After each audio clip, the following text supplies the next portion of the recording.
قرآن کے آ کر کیا گا کہ نہ بابیاں دی یہ شان ہے یہ تواڈے میرے لئی ہے جو دوزخ وچ وڑ جان گے.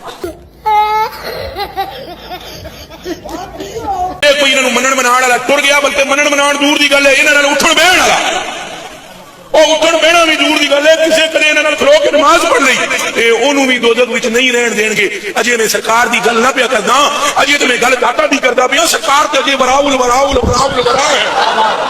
پچھلے دنوں میں نے فیس بک پہ ایک مولانا کی تقریر سنی. وہ مولانا بڑے عجیب ہیں, بڑے کلندر قسم کے مولانا ہیں.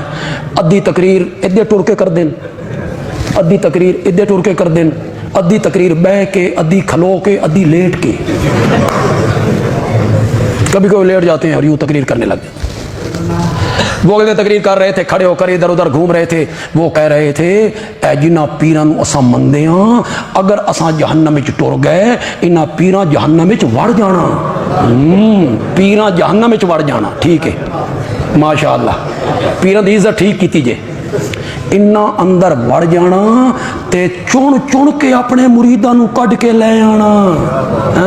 مولانا خالہ جی دا واڑا نہیں, ایسے نہیں ہے. پیراں کے جہنم وچ وڑ جانا تے جہنم وچ وڑ کے نا ایک ایک مرید نو کڈ کے لے آنا. جو ہمارے بزرگ ہیں, جو ہمارے پیر ہیں, جن کو ہم ولی مانتے ہیں, ان میں حضرت شیخ عبد القادر جیلانی رحمۃ اللہ علیہ اور دوسرے بزرگان دین ہیں. انہاں جہنم وچ کوئی نہیں جانا. یہ نیک بندے نے, متبع سنت لوگ تھے, عالم لوگ تھے. اللہ نے اپنی رحمت سے ان کو جنت میں بھیجنا ہے. جہنم سے تو پناہ مانگ رہے ہیں ہم.